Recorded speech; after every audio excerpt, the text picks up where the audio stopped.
It's now the time of the evening that I have been preparing for at least a week. I've been nervous about this. I've been thinking about what I'm going to say to all of you.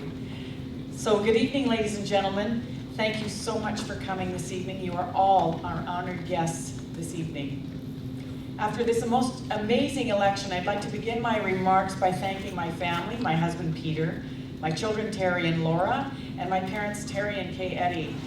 My dad was the first person to donate to my campaign, and he said it was the best investment he ever made. I'd also like to recognize my election team, our hardworking city staff, and the incredible people of this community who make Nelson what it is.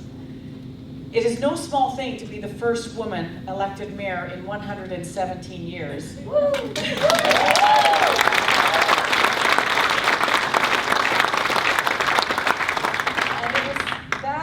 That came to me as I felt the weight of the chain of office on my shoulders this evening.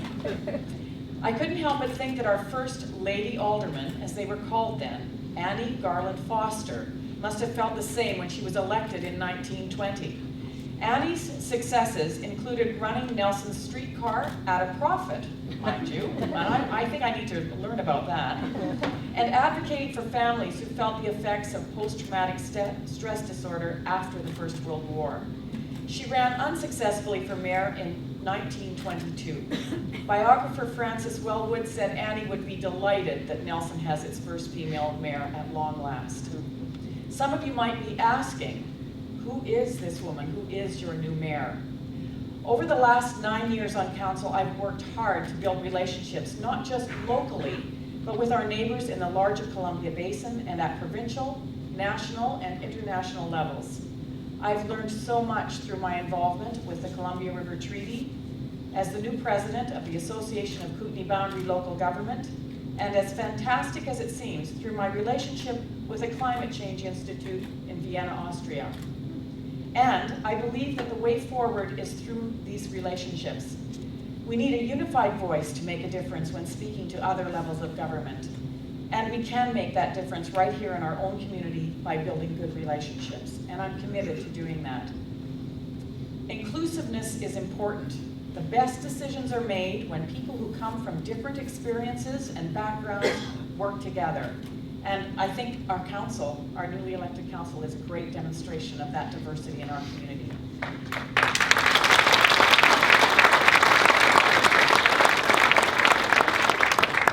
I've experienced this firsthand with our business leaders, working with local government and social enterprise to create community solutions right in our own downtown. It is this kind of cooperation and thinking that will create innovative solutions to the issues we face as a community moving forward. I believe in having difficult conversations, and I'm good at them. If we can't have the tough conversations around small issues that we face, how can we move forward on the larger issues we will be facing into the future? It's time that we had conversations around water and sewer rates. When I was running for election, I heard over and over from people that as rates become higher, as taxes become higher, it's becoming difficult for people of moderate income to make ends meet. I've asked staff to have a look at water and sewer rates and other rates that we charge to see if there are more creative ways that we can raise funds to not only continue the work of rebuilding our infrastructure and putting away money for the next rainy day that comes along, but also that we can spread that work out over time so that it is not as difficult for our citizens. Another issue I heard about was housing affordability. I'm here to tell you that the City of Nelson won't be providing housing, but we do have the ability to work with other community groups. We have the ability to work with provincial groups like BC Housing, and we can make sure that there are more units for people who have a moderate income. There have been meetings between builders, architects, and nonprofit associations as well as the City of Nelson to begin those discussions. And I think that it is well within our means to reach out to organizations that are providing housing and to see how we can help them. In the issues of climate change and sustainability, you've heard that the city instituted these awards for sustainability this year, and there are so many amazing things happening. I can see that that work is is going to continue. But there are a couple of smaller things that we can do as the City of Nelson. We're looking at composting. It doesn't sound very sexy or glamorous, but yes, it's much needed in our community. And we've also been talking about a one-stop shop for eco depot for our recycling needs. Those can be accomplished in concert with our regional partners. The city's heard feedback from people around the Hall Street corridor development. Those concerns have been heard, and staff has been working on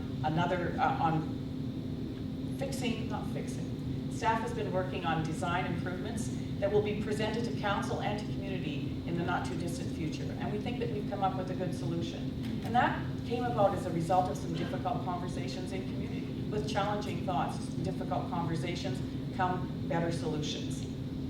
And another conversation that we've had and continue to have is about dogs. Need I say more? We'll be hearing more about those things, and we will be moving forward on those issues. We'll be having those tougher conversations. So once we move these things forward, we can move forward our larger vision of the future. Nelson can be a community where people of all ages and incomes can afford to live. The diversity of our community is what makes us strong and creative, and we can work on that together. We have the opportunity to grow Nelson Hydro as a leader in green energy and innovation. Think about a future where Nelson could produce all of its own power. This just makes sense for our community. And Nelson, I truly believe, can become a center of excellence for many things. People dream about coming here, but they don't just dream, they come and they do. Look at what is happening in leading-edge science and technology businesses based right here in Nelson. Hospice education, health services, small business, and green thinking. And to think that this city is investing in broadband, which will assist in furthering these endeavors, is very inspiring. Nelson can become a center of excellence. We can step forward with confidence toward the next evolution of our community, because the excellent planning that has been done, we can do with the sheer joy that exudes from our community. I'm excited to be your mayor for the next 4 years, standing at the helm of a great council. We are going to do great things together. And thank you. Thank you for letting your name stand, and I look forward to working with all of you. But at this time, one of the things that I asked to happen for this particular council meeting was that past members of council, mayors and councilors, be invited to attend this evening. And I'm very proud that they have. I would like all of you who have served on council in the past to please rise and be recognized.